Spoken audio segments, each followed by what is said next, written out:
ఓం బంధూకకుసుమాభాసాం పంచముండాదివాసినే స్ఫురచ్చంద్రకళారత్నాముకుటాముండమాలినే త్రినేత్రాం రక్తవసనాం పీనోన్నతఘటస్థనే పుస్తకం చాక్షమాలాంచ వరంచాభయకం క్రమాత్ దదతీం సంస్మరే నిత్యం ఉత్తరాం నాయమానితాం yeah chende మధుకైటబాధిదైత్యదలని yeah మాహిషోన్మూలినే yeah ధూమ్రేక్షణచండముండమతనే yeah రక్తబీజాశనే శక్తి Shumbha Nishumbha దైత్యదలని yeah సిద్ధిదాత్రీ పరా సా దేవే నవకోటిమూర్తి సహిత మాం పాతు విశ్వేశ్వరే ఉద్యద్భాను సహస్రకాంతిమరుణక్షౌమ శిరోమాలికాం రక్తాలిప్తపయోధరాం జపవటీం విద్యామభేతిం వరాం హస్తాబ్జైర్దదతిం త్రినేత్రవిలసద్వక్త్రారవిందశ్రియం దేవీం బద్ధహిమాంశురత్నముకుటాం వందే సమందస్మితాం.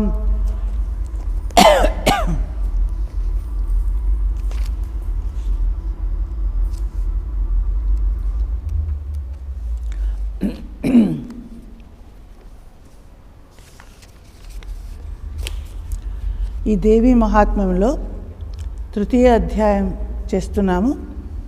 అంటే మధ్యమ చరిత్రంలో రెండవ అధ్యాయం, రెండవది, మూడవది, నాలుగవది మధ్యమ చరిత్రంలో వస్తుంది.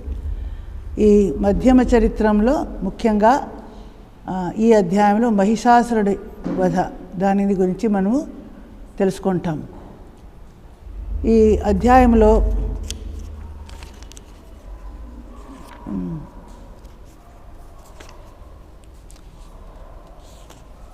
24 శ్లోకాలు అయిపోయాయి. ఈరోజు 25వ శ్లోకం నుంచి మనం కంటిన్యూ చేస్తాము. ఇక్కడ 24వ శ్లోకం వరకు ఇంకా మహిషాసురుడి సైన్యం వారి వధనే వచ్చింది. మహిషాసురుడు చివరికి అందరూ వారు మరణిస్తే, తన ముఖ్య సేనానులందరూ మరణించినప్పుడు చివరికి ఆయన వస్తున్నాడు. ఆయన వచ్చి ఎలా చాలా భయంకరంగా యుద్ధం చేశాడు అది మనం చూస్తున్నాము. లాస్ట్ 21వ, 2వ, 3వ శ్లోకాల్లోనే వచ్చింది. అలా అసురులను ఎలా ఆయన చాలా భయంకరంగా అంటే మహిష రూపంలో వస్తున్నాడు.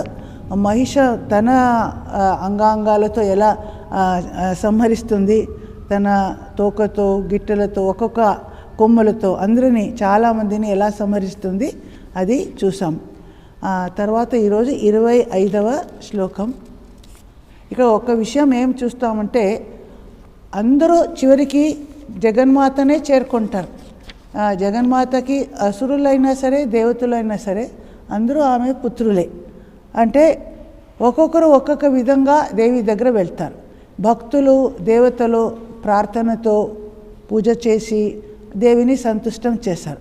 ఈ అసురులు శత్రుభావంతోనూ ఆమెతో యుద్ధం చేసినా ఎప్పుడు ఆమెను తలుచుకుంటారు కాబట్టి వారు కూడా చివరికి ఆమెలోనే వెళ్ళిపోతారు.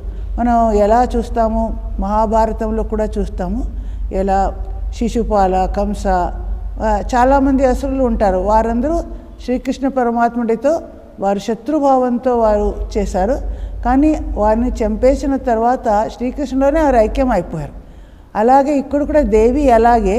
ఎందుకంటే దేవికి ఎవరు నిజంగా శత్రువులు లేరు, అందరూ ఆమె బిడ్డలే. సో మంచి వాళ్ళైనా చెడ్డవాళ్ళైనా అందరూ బిడ్డలే.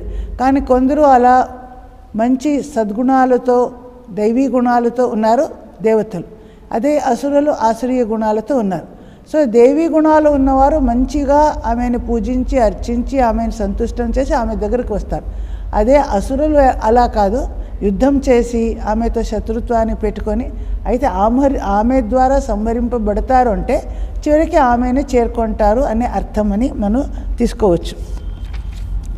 ఇప్పుడు 25వ శ్లోకం నుంచి ఈరోజు చదువుతున్నాము.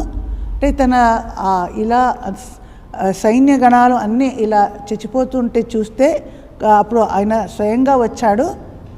మొదట వచ్చి ఇప్పుడు చాలామందిని ఆయన చంపేస్తాడు. తర్వాత సింహం వైపు వస్తున్నాడు. దేవి వాహనమైన సింహం చూసి ఆయనకి కోపం వస్తుంది. ఆవిడ సింహాన్ని ఆయన చంపాలి అని ఆయన చూస్తున్నాడు. ఇప్పుడు ఏమైంది, 2 సింహాలు ఇక్కడ ఉన్నాయని చూస్తాం. ఒక్క సింహమేమో దేవి వాహనమైన సింహం, ఇంకొకటి అది ఆయన దేవి వాహనమైన సింహం. ఆ సింహాన్ని చంపడానికి ఆయన మహిష రూపంలోనే మొదట వస్తాడు. తర్వాత ఇక్కడ 25వ శ్లోకం నుంచి చూస్తాము. సోపి కోపాన్ మహావీర్య కురక్షుణ్ణ మహీతలః శృంగాభ్యాం పర్వతానుచ్చాన్ చిక్షేప చ ననాద చ వేగభ్రమణ విక్షుణ్ణ మహీతస్య విశీర్యత లాంగూలేనాహతశ్చాబ్ది ప్లావయామాస సర్వతః దుతశృంగ విభిన్నాశ్చ ఖండం ఖండం యయుర్గణాః శ్వాసానిలాస్తా శతశో నిపేతుర్నభసోచలాః ఇతి క్రోధ సమాద్మాతం ఆపతంతం మహాసురం దృష్ట్వా సా చండికా కోపం తద్వదాయ తదా కరోత్ సాక్షిప్త్వా తస్య వై పాశం తంబబంధ మహాసురం తత్యాజ మాహిషం రూపం సోపి బద్ధో మహామృదే. ఇలా చాలా కోపంతో మహిషాసురుడు, మహావీర్యవంతుడైన మహిషాసురుడు యుద్ధం చేయడానికి వస్తున్నాడు. ఆ మహిష రూపంలో ఉన్నాడు కాబట్టి తన ఖుర అంటే గిట్టెలతో ఈ అసురులని అలా రాచి ధూళి చేస్తున్నారంట. తర్వాత శృంగాభ్యాం పర్వతాన్ ఉచ్చాన్ చిక్షేప, ఉన్నత పర్వతాలను ఆయన అలా తీసేసి ఆమె వైపు విసురుతున్నాడు. అలా తన కొమ్మలతో తీసేస్తున్నాడు. అంత శక్తి ఆ మహిష రూపంలో ఉన్న అసురుడికి. తను ఎగిరవేస్తున్నాడు, దేవి వైపు వెళ్తుంది. ఇలా భయంకరంగా ననాద అంటే భయంకరంగా శబ్దం చేస్తున్నాడు, నాదం చేస్తున్నాడు. తర్వాత అత్యంత వేగంగా ఆయన పరిగెత్తుకొని వస్తూ ఉంటే ఆ వేగం ఆయన తడుకోలేక భూమి అరిగిపోతుందంట. అలా అరిగిపోయింది. ఇంకా ఆ మహిష యొక్క తోక దెబ్బలకు సముద్రం నీళ్ళంతా పొంగి పొరలింది. అలా ఒకసారి అది ఇలా అంటే చాలు, అంత భయంకరంగా ఉంది ఆ మహిష రూపం. ఆ మహిష ఒక కొమ్మలు అది ఒకసారి ఊపితే చాలు, ఆకాశంలో ఘనాహ ఖండం ఖండం ఏయుహు, ఘనాహ అంటే మేఘాలు, ఆకాశంలో మేఘాలు అప్పుడు అన్ని ముక్కలు ముక్కలుగా అలా అయిపోతున్నాయి అని చెప్తున్నారు. అక్కడ ఖండం ఖండం అంటే పీస్గా అలా అయిపోతున్నాయి, మేఘాలంతా సపరేట్ అయిపోతాయి. శ్వాసానిలా అంటే దీర్ఘ శ్వాసాన్ని అది వదిలితే ఆ ఊరుపు గాలి తాకిడికి పర్వతాలు, అచలాహ అంటే పర్వతాలు, శతశ వందలాది పర్వతాలు, నభసహ అంటే ఆకాశం నుంచి క్రింద పడిపోయాయంట. ఎలాంటి భయంకర రూపం ఆలోచించండి. ఇతి క్రోధ సమాద్మాతి, ఇలా అత్యంత క్రోపావిష్టుడై ఆయన దేవిని యుద్ధం చేయడానికి వస్తే అప్పుడు దేవికి కూడా చాలా కోపం వస్తుంది. ఆమె కూడా ఆయన వధించాలి అని అనుకుంటుంది. ఆమె అప్పుడు ఏం చేస్తుంది, ఈ మహిష రూపంలో ఉన్న అసురుని వధించడానికి తన పాశాన్ని ప్రయోగిస్తుంది. పాశంతో ఆయనని బంధించి వేస్తుంది, అంటే మహిష రూపంలో ఉన్న అసురుని బంధించి వేస్తుంది. ఆ యుద్ధంలో ఇలా ఆయన బంధించి వేసినప్పుడు ఆ అసుర రూపాన్ని ఆయన త్యజించి వేస్తాడు. ఇంతవరకు ఆయనకి ఎలాంటి శక్తి, ఒక్కొక్కసారి ఒక్కొక్క రూపాన్ని ఆయన ధరిస్తాడు, విభిన్న రూపాలను ధరించగలడు. మొదట మహిష రూపంలో వచ్చాడు, మహిషాసురుడు ఆయన పేరు కదా. ఆ రూపాన్ని త్యజించి ఇప్పుడు ఏమొక్క సింహం అయిపోతాడు. తతసింహో భవత్ సద్యో యావత్ తస్యాంబికా శిరః చినత్తి తావత్ పురుష ఖడ్గపాణిరదృశ్యత తతయేవాశు పురుషం దేవి చిచ్ఛేద సాయకైః తం ఖడ్గచర్మణా సార్ధం తతస్సోభూన్మహాగజః కరేణ చ మహాసింహం తం చ కర్ష జగర్జ చ కర్షతస్తు కరం దేవి ఖడ్గేన నిరకృంతత తతో మహాసురో భూయో మాహిషం వపురాస్థితః తతైవ క్షోభయామాస త్రైలోక్యం సచరాచరం తతక్రుద్ధా జగన్మాతా చండికాపానముత్తమం పపౌ పునశ్చైవ జహాసారుణలోచన. మహిష రూపాన్ని త్యజించి ఆయన సింహ రూపాన్ని ధరించాడు. అప్పుడు దేవి అంబిక జగన్మాత ఏం చేస్తుంది, ఆ సింహ యొక్క శిరస్సుని ఖండించి వేసింది. అప్పుడు ఇంకో రూపం ధరిస్తున్నాడు, ఒక పురుష రూపం, అంటే ఖడ్గహస్తుడైన ఒక పురుష రూపంలో వస్తున్నాడు. ఇప్పుడు ఇది ఇంకో 3వ రూపం వచ్చింది. మొదటిది మహిష రూపం, తర్వాత సింహం, తర్వాత ఇప్పుడు ఖడ్గహస్తుడైన పురుషుడు. అప్పుడు ఆ పురుషుడితో ఆమె యుద్ధం చేస్తుంది. ఆ సాయకైహి అంటే బాణాలతో ఆ పురుషుణ్ణి ఆమె ఛేదించింది. అప్పుడు ఆయనతో చేతిలో కూడా ఏముంది, ఒక హ్యాండ్లో ఖడ్గ, చర్మ అంటే డాలు, ఖడ్గ, ఈ రెండిటిని ధరించి ఆయన యుద్ధం చేస్తున్నాడు. ఎప్పుడైతే దేవి తన బాణాలతో ఆయనను ఛేదించిందో అప్పుడు ఆయన గజహ అంటే ఏనుగు రూపాన్ని ఇప్పుడు ధరించాడు. తర్వాత ఆ ఏనుగు ఏం చేసింది, ఆ సింహాన్ని పట్టుకొని లాగుతుందంట. కరేణచ మహాసింహం చకర్ష జగర్జచ, గట్టిగా లాగుతూ గట్టిగా శబ్దం చేస్తుంది, ఘీంకారం చేస్తుంది ఆ సింహం. అలా చేస్తుంటే దేవి ఏం చేశాడు, దాని తొండాన్ని, ఆ ఏనుగు తొండాన్ని తన ఖడ్గంతో నరికివేసింది అని చెప్తున్నారు. అప్పుడు ఆ అసురుడు ఏం చేశాడు, ఆ రూపాన్ని, ఏనుగు రూపాన్ని వదిలేసి మరలా తన మహిష రూపాన్ని ధరించాడు. తతో మహాసురో భూయో మహిషం వపురాస్థిత, ఆ మహిష రూపంతో 3 లోకాలు స్వర్గ మర్త్య పాతాళాన్ని అంత తల్లడిల్ల చేస్తున్నాడు. చరాచర సహితంగా అంటే చర అంటే ఏదైతే చలన శక్తి ఉందో ఇలా ప్రాణులు, మనుష్యులు వారు, అచర అంటే అలా పర్వతాలు, రాళ్ళు, వృక్షాలు చలించలేవు. అన్ని చరాచర సహితమైన 3 లోకాలని ఆయన తల్లడిల్లి చేశాడు. అంత భయంకరంగా యుద్ధం చేస్తున్నాడు. అప్పుడు జగన్మాతకి ఇంకా కోపం వచ్చింది. ఆమె తనకు ప్రచోదన చేసుకోవడానికి ఒక దివ్య పానాన్ని తాగుతుంది. అది కుబేరుడు ఆమెకు ఒక పానపాత్ర ఇచ్చాడు అని ముందే చదివాము. అందరూ దేవతలందరూ ఆమెకి ఒక్కొక్క అస్త్రాలు ఇచ్చినప్పుడు కుబేరుడు ఒక పానపాత్ర ఇచ్చాడు. ఆ దివ్య పానీయాన్ని ఇప్పుడు మరలా తాగుతూ ఉంది. పునశ్చైవ, అలా తాగుతూ ఆమె గట్టిగా నవ్వుతుంది, అట్టహాసం చేస్తుంది. అరుణలోచన, ఆమె కళ్ళు అంతా ఎర్రబడిపోయింది అంటున్నారు.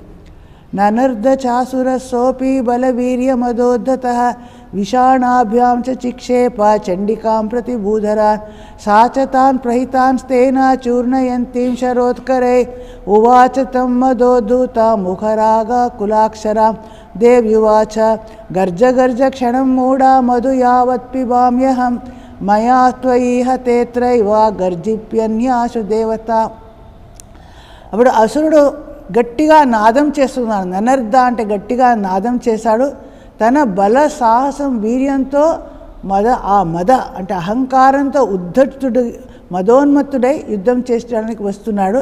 విషాణాభ్యాం అంటే తన కొమ్ములతో చండికా ప్రతి ఆ పర్వతాలను అంతా ఇలా తీసేసి ఆమె వైపు విసురుతున్నాడంట. భూధర అంటే పర్వతాలను.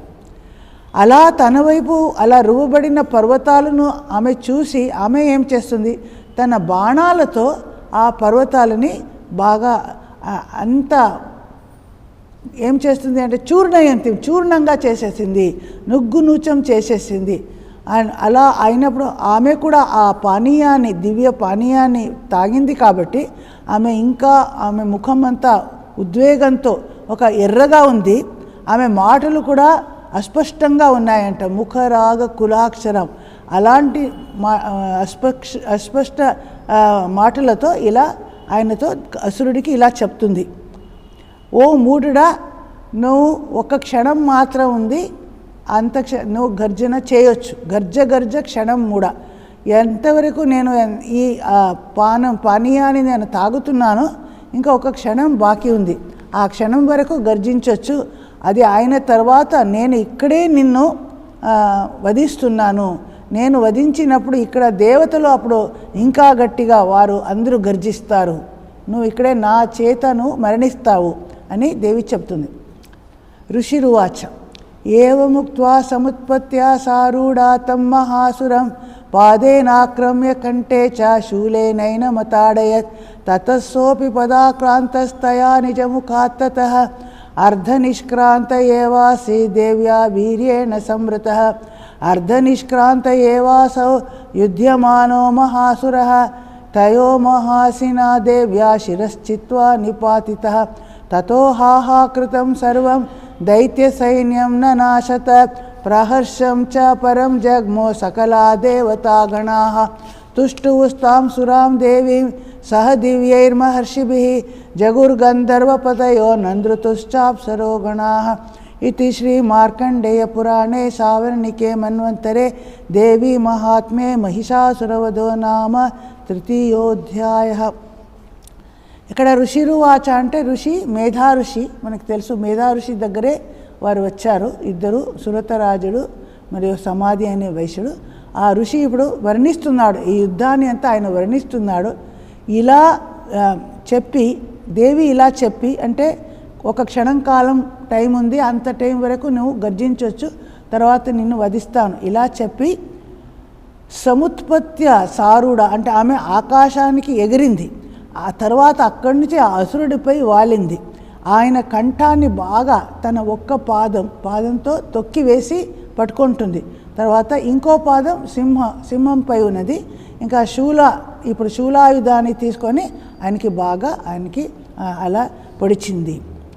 అప్పుడు ఆ దేవి పాద క్రింద ఆయన చిక్కుకొని బయటికి రాలేకపోతున్నాడు. అప్పుడు ఆ మహిష రూపం ఉందే, ఆ మహిష రూపం ముఖం నోటి నుంచి ఇంకో ఒక మనుష్య రూపం వస్తుంది. ఇది ఆయన నిజస్వరూపం అంటారు. అర్ధ మహిష రూపం, అర్ధ మనుష్య రూపం, అది ఆయన నిజస్వరూపం. ఆ నిజస్వరూపంతో ఆయన బయటికి వచ్చి అప్పుడు ఆయన అలా దేవి పాదం క్రింద చిక్కుకున్నారు కాబట్టి బయటికి రాలేకపోతున్నాడు. అప్పుడు దేవి వైపే ఆయన తదేకంగా చూస్తున్నారంట. అప్పుడు ఆమె కూడా ఏం చేస్తా, ఆ అర్ధనిష్క్రాంతి అయిన ఆ అసురుణ్ణి తన ఖడ్గం ద్వారా మహాఖడ్గం ద్వారా ఛేదించి క్రిందకి పడేస్తుంది, కూల్చివేస్తుంది. అప్పుడు అక్కడ ఉన్న దైత్య సైన్యం అంతా ఆయన మహిషాసురుడు పడిపోయాడు, ఆయన మరణించాడు అని చూసి హాహాకృతం, అందరూ హాహా అని రవం చేస్తున్నారు గట్టిగా. తర్వాత అందరూ వారు ఆ సైన్యమంతా కూడా మొత్తం నాశనం అయిపోతుంది. అక్కడ ఉన్న దేవతాగణులు వారికి ఇప్పుడు బాగా ఆనందం కలిగింది. వారు అదే కోరుకుంటున్నారు, ఈ అసురుడు చనిపోవాలి. ఆయన చనిపోయాడు కాబట్టి వారు చాలా ఆనందంతో వారు పరమ హర్షాన్ని వారు పొందారు. వారు అప్పుడే దేవిని స్తుతిస్తున్నారు. తుష్టువుస్తాం అంటే వారు దేవతలు, మహర్షులు అక్కడ ఉన్నారు, వీరందరూ కూడా జగన్మాతని ఆ అంబికా రూపాన్ని స్తుతిస్తున్నారు. అక్కడ గంధర్వులు ఉన్నారు, గంధర్వపతులందరూ వారు పాడుతూ ఉన్నారు, పాటలు పాడుతున్నారు, అంటే దేవి గురించి స్తోత్రాలు పాడుతున్నారు. అప్సరగణాలు రంభ, ఊర్వశ లాంటి అప్సరగణాలు అక్కడ నర్తనం చేస్తున్నారు. అంటే అన్ని చోట్ల ఒక ఆనందం. ఇప్పుడు అంటే అసురుడు మరణించాడు, ఈ జగత్తులో అత్యంత ప్రశాంతి నెలకొంటుంది అని అందరూ ఆనందిస్తున్నాను. ఇక్కడి వరకే ఇక్కడ మన మహిషాసురవధ అనే తృతీయ అధ్యాయం ఇక్కడ ముగుస్తుంది. అంటే ఇంకా దీనికి తర్వాతి అధ్యాయం కూడా ఈ మధ్యమ చరిత్రలోనే వస్తుంది. అయితే అక్కడ దీనికి తర్వాత దేవతలందరూ చాలా ఆనందంతో దేవిని స్తుతించారు. ఆ స్తుతి శక్రాది స్తుతి అని వస్తుంది, అదే ఈ నెక్స్ట్ చాప్టర్ వస్తుంది. దానికి ముందు మనం ఇక్కడ కొద్దిగా ఇంతవరకు ఏమి తెలుసుకున్నామో మొదటి నుంచి ఒక సమ్మరైజ్ చేసి చూస్తే మనకేం చూస్తున్నాము. ఈ దేవీ మహాత్మ్యంలో మొదటిగా ఈ రాజుడు, సురతరాజుడు, సమాధి వైశ్యుడు, వారికి ఒక గొప్ప సమస్య వచ్చింది. ఆ సమస్య ఏమంటే వారికి వచ్చిన ఆసక్తి, వారి బంధుబాంధవుల పట్ల ఆసక్తి ఎందుకు వచ్చింది, అది ఆ ఆసక్తికి కారణాలు ఏవి, ఈ ప్రశ్నతో వారు మేధా ఋషి దగ్గర వచ్చారు. అప్పుడు మేధా ఋషి వారికి ఇచ్చిన సమాధానం ఏమిటి, మహామాయా ప్రభావంతో మీరు మోహగ్రస్తులయ్యారు, అందువలనే ఇలా అయింది. అదే మహామాయ కృప చేస్తే మీరు ఈ మోహగ్రస్త ఆ స్థితి నుంచి మీరు ముక్తులైపోతారు, ఈ మోహం నుంచి బయటికి రాగలుగుతారు అని దేవి వారికి చెప్తుంది. అప్పుడు వారికి ఏ విధంగా ఈ దేవి తమల్ని బంధిస్తుంది అని తెలుసుకోవాలి అని ఉంది. ఆ దేవి యొక్క క్రియాకలాపాలు ఎలా ఉన్నాయి, ఆమె ఎలా చేస్తుంది అంటే అప్పుడు చెప్తున్నారు 3 విధాలుగా ఆమె పని చేస్తుంది. ఎందుకంటే మనలో 3 గుణాలు ఉన్నాయి, సత్వ రజ తమో గుణాలు అనే 3 గుణాలు ఉన్నాయి. అందువల్ల దేవి కూడా 3 రూపాలలో వస్తుంది, అలా వచ్చి ఆ అసురులని సంహరిస్తుంది అని చెప్తున్నారు. మొదటిగా మనలో తమో గుణ ప్రధానంగా ఎప్పుడు ఉంటుందో ఏముంటుంది, మనలో అజ్ఞానము, భయము, అలసత, ఏమి ఒక కొత్త పని చేయడానికి మనకి ఇంట్రెస్ట్ లేదు, ఎప్పుడో ఒక అకర్మణ్యంగా ఒక మూలలో కూర్చుంటాం, ఏదో ఒక ప్రమాదం చేస్తాం, అంతేగాని మనకి ఉత్సాహం ఏముండదు. అటువంటి పరిస్థితిలో ఉన్నప్పుడు ఏమంటున్నారు అంటే అప్పుడు ఆమె తమోగుణ ప్రధానమైన మహాకాళి రూపంలో ఆమె వస్తుంది. అంటే ఇక్కడ వచ్చే ఇది జరిగే యుద్ధం అంతా నిజంగా చూస్తే బయట ఎక్కడూ జరగలేదు. నేను ముందే చెప్పాను, ఇవంతా మన లోపలనే జరుగుతూ ఉన్నది అని మనం తెలుసుకోవాలి. ఇక్కడ అసురులకు దేవతలకు యుద్ధం జరిగింది అంటే ఏమర్థం? దేవతలు అంటే వారు దైవీ గుణానికి సంకేతం, అసురులు అంటే ఆసురీ గుణాలకు సంకేతం. ఈ రెండు గుణాల మధ్య ఘర్షణ జరుగుతుంది. ప్రతి ఒక్క మన మానవ మనము కూడా సత్వరజో తమో గుణంతో కూడి ఉన్నాం. సో మన మనస్సులోనే ఇవి ఒకటికొకటి మనకి అక్కడ క్లాష్ అవుతూ ఉంటుంది. క్రమక్రమంగా మనం తమో గుణాన్ని జయించి రజోగుణానికి వచ్చి, రజోగుణాన్ని జయించి సత్వగుణానికి వచ్చి దానిని కూడా అతిక్రమించాలి అని ఉంది. ఇలా 3 గుణాలు ఉంది. అలా జగన్మాత కూడా త్రిగుణమై సత్వ రజ తమో గుణ ఆమెలో కూడా ఉన్నాయి. అంటే డిఫరెన్స్ ఏమంటే మనలో ఉన్న తమో గుణం అనేది నెగటివ్ టెండెన్సీస్, రజోగుణము నెగటివ్ టెండెన్సీస్, సత్వగుణము అదే ఆమెలో పాజిటివ్గా ఉంటుంది, సకారాత్మకమైన టెండెన్సీస్ ఆమెలో ఉంటుంది. దానివలన ఆమె అలా నాశనం చేస్తుంది. ఇది మొదట తమో గుణం మనలో ప్రధానంగా వచ్చింది. దానికి ఏం సంకేతం అంటే మధు కైటవ 2 అసురులు జన్మించారు అని వింటాం. ఈ మధు కైటవ కూడా బయట ఎక్కడూ లేదు. మధు అంటే ఏమి అన్నాము?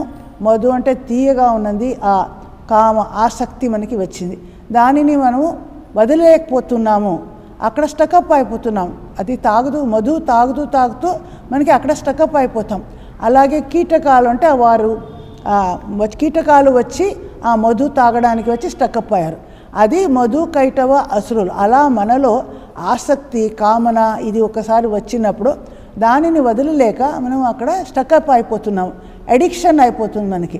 ఈ మనలో మానవులో కూడా ఎప్పుడు ఇలాంటి క్వాలిటీస్, ఈ తమోగుణ ప్రధానమైన ఈ అజ్ఞానము, భయము, కామన, అడిక్షన్ ఇవి పెరిగిపోతుందో అప్పుడు మధుకైటవ ప్రవృత్తి పెరిగింది అని మనం తెలుసుకోవాలి. అలాగే మనలో ఎప్పుడైతే రజోగుణం ప్రధానం అవుతుంది అంటే రజోగుణానికి సైన్ ఏమిటి? ఐశ్వర్యము, తర్వాత పవర్, మనకి చాలా పేరు ప్రతిష్ట కావాలి, అన్ని చోట్ల మనకి చాలా అందరూ మమ్మల్ని ప్రశంసించాలి, ఇలా చాలా ఏదైనా కొత్త పనులు చేస్తూనే ఉంటాం. ఇది రజోగుణ స్వభావం. ఈ స్వభావం పెంచింది అంటే అది ఎవరిలో ఉంది? మహిషాసురుడు దానికి ప్రతీకంగా ఉన్నాడు. అసురులలో మహిషాసురుడిలో రజోగుణ ప్రధానంగా ఉంది. ఆయన మహాపరాక్రమశాలిగా అందరినీ జయించి దేవతలని, ఇంద్రుణ్ణి అందరినీ జయించాడు. అంటే దేవతలు అంటే మన ఇంద్రియాలకి వారిని సూచిస్తున్నారు. ఇంద్రుడు అంటే మనస్సు, అంటే మన ఇంద్రియాలు మనస్సులను ఎలా ఈ రజోగుణం జయిస్తుందో అలా అసురులందరి దేవతలు అసురుల ద్వారా పరాజయాన్ని పొందుతారు. ఈ మహిషాసురుడు అసురుడి రాజు కాబట్టి ఆయన దేవతలని పరాజయం చేశాడు అంటే మనలో ఉన్న రజోగుణ ప్రవృత్తిలో పెరిగిపోతుంది. మహిషాసుర ప్రవృత్తి మనలోనే అప్పుడు వచ్చింది అని చెప్తున్నారు. రజోగుణ అంటే పవర్ కావాలి, ఐశ్వర్యం కావాలి, ఆ పేరు ప్రతిష్ట, ఇలాంటి డిజైర్స్ ఎప్పుడు వస్తాయో అది మనలోనే మహిషాసుర ప్రవృత్తి వచ్చింది అని మనం తెలుసుకోవాలి. అలాగే ఎప్పుడైతే మనలో అహంకారం, సాత్విక అహంకారం ఉంటుంది, ప్రైడ్, అది శుంభ నిశుంభ ఈ అసురులకి వారు ప్రతీకం. ఎప్పుడైతే మనలో ఈ డిజైర్స్ ఎక్కువగా నేను నాది అహంకారం ఎక్కువ అవుతుందో అప్పుడు మనలో శుంభ నిశుంభ క్వాలిటీస్ వచ్చాయి. అంటే వీరు బయట ఉన్న రాక్షసులోనే కాదు, తమోగుణం మనలో అధికమైనప్పుడు మధుకైటవ ఆ ప్రవృత్తి మనకు వచ్చింది. రజోగుణం అధిక అయినప్పుడు మనలో మహిషాసురుడు ప్రధానంగా వచ్చాడు. అదే సాత్విక గుణం అధికంగా ఉన్నప్పుడు మనలో శుంభ నిశుంభ ప్రవృత్తులు వస్తాయి. అంటే సాత్విక గుణము కూడా సాత్విక అహంకారము ఉంది. నేను అప్పుడే ఒకసారి చెప్పాను, సపోజ్ మనం ఒక సాధకులైనా నేనే గొప్ప సాధకుణ్ణి, నేను బాగా ధ్యానం చేస్తాను, అందరికంటే నేను గ్రేట్, అందరూ నాకెందుకు నమస్కారం చేయలేదు, అది కూడా ఒక అహంకారం. ఇలా సత్వగుణం వచ్చిన వాళ్ళు కూడా అహంకారం వచ్చేస్తుంది. అలా ఈ సాత్విక అహంకారం అంతా ఉంటుంది. దానికి ఈ శుంభ నిశుంభలు సంకేతంగా ఉంటారు, ప్రతీకంగా ఉంటారు. అలా శుంభ ప్రవృత్తి మనలో వస్తుంది. ఇలా ఎలాంటి అసురులు వస్తారో అలాంటి రూపంలో దేవి వస్తుంది. తమోగుణం ప్రధానమైనప్పుడు దానిని సంహరించడానికి తమోగుణమయి అయిన కాళీ రూపంతో వచ్చి ఈ మధుకైటభ ప్రవృత్తిని నాశనం చేస్తుంది. అలాగే ఎప్పుడు రజోగుణం మనలో ప్రధానంగా పవర్ హ్యాంకరింగ్ వస్తుందో అప్పుడు మహిషాసురు స్వభావాలు వచ్చాయి. కాబట్టి మహిషాసుని మర్దిని రూపంలో ఆమె అంబికా రూపంలో వచ్చి మహాలక్ష్మీ రూపం రజోగుణమయ్యన రూపంలో వచ్చి ఆ టెండెన్సీని ఆమె నాశనం చేస్తుంది. అలాగే మనలో అహంకారం ఇలాంటి సాత్విక గుణాలు ఎలా అలాంటి ఒక దుర్బలత వస్తుందో అప్పుడు దానిని అంటే శుంభ ప్రవృత్తి వచ్చినప్పుడు ఆమె మహాసరస్వతి రూపంలో వస్తుంది అని చెప్తున్నారు. ఇలా ఆమె విభిన్న రూపాల్లో వచ్చి మమ్మల్ని రక్షిస్తుంది అని చెప్తున్నారు. ఇక్కడ ఆమె ఎప్పుడు వచ్చి ఎలా ఆమెని మనము సంతుష్టం చేయాలి, ఈ మహామాయని ఎలా మనము జాగృతం చేయాలి అంటే అప్పుడు మొదటిగా ప్రార్థన, జపం, ధ్యానం, ఆమెను పూజ చేయడం ద్వారా ఈ దేవిని సంతుష్టం చేయాలి. అలా ఈ దేవతలు చేశారు. అలా దేవతలు చేసినప్పుడు అంటే ఎప్పుడు తమో రూపంలో దుర్బలతలు వచ్చాయో తమో రూపంలో ఉన్న అసుర ప్రవృత్తి వస్తే అప్పుడు మనము బ్రహ్మస్తుతిని చేయాలి. మొదటి అధ్యాయంలో బ్రహ్మ ఎలా మధుకైటభులని నాశనం చేయడానికి ఏ స్తోత్రాన్ని చేశాడో అది మనం చదివితే మనలో ఉన్న తమో ప్రవృత్తులు నాశనం అవుతాయి. అదే మనలో రాజసికమైన దుర్బలతలు నెగటివ్ క్వాలిటీస్ వచ్చినప్పుడు మహాలక్ష్మి అంటే ఆమె రజోగుణ ప్రధానం అంటే పాజిటివ్ టెండెన్సీస్లో ప్రధానమని చెప్తున్నారు. దాని ద్వారా ఆమె మనలో ఉన్న రజోగుణ దుర్బలతని ఆమె నాశనం చేయగలదు అని చూస్తాం. అలాగే మనలో అప్పుడు శక్రాది స్తుతి అని వస్తుంది. ఇప్పుడు నెక్స్ట్ అధ్యాయం మనం చదవబోతున్నాము. ఇంద్రాది శక్ర అంటే ఇంద్రాది దేవతలు అందరూ దేవిని స్తుతి చేస్తారు. ఆ స్తోత్రాన్ని చేస్తే రజోగుణం వలన వచ్చిన మన ఈ దుర్బలతలు నాశమైపోతాయి. అదే ఎప్పుడు మనకి సాత్వికమైన అహంకారం ఇలా ప్రధానమవుతుందో అప్పుడు అపరాజితా స్తుతి అని తర్వాత ఇంకో అధ్యాయంలో వస్తుంది. అది దేవతలు చేశారు. ఆ స్తుతిని చేస్తే మనలో ఉన్న సాత్వికం గుణంలో ఉన్న నెగటివ్ టెండెన్సీస్ అంటే మానవులోనే సత్వరజ తమో గుణాలు అన్నీ ఉన్నాయి, కానీ ఇది నెగటివ్ ఫోర్సెస్గానే ఉంటాయి. అప్పుడు జగన్మాతలో అవే పాజిటివ్ ఫోర్సెస్గా పనిచేస్తాయి. ఉదాహరణకు చెప్పాలంటే ఇప్పుడు తమో గుణమై అంటే నిద్రారూపిణి మహాకాళి అంటాం. అయితే ఆ నిద్రారూపిణి ఎలా విష్ణు యోగ నిద్రలో ఉన్నప్పుడు ఆయన నిద్ర నుంచి లేచి ఆయనకి ఉద్యమం ఒక యుద్ధం చేయాలి అనే ప్రచోదన ఆమె కలిగించగలుగుతుంది.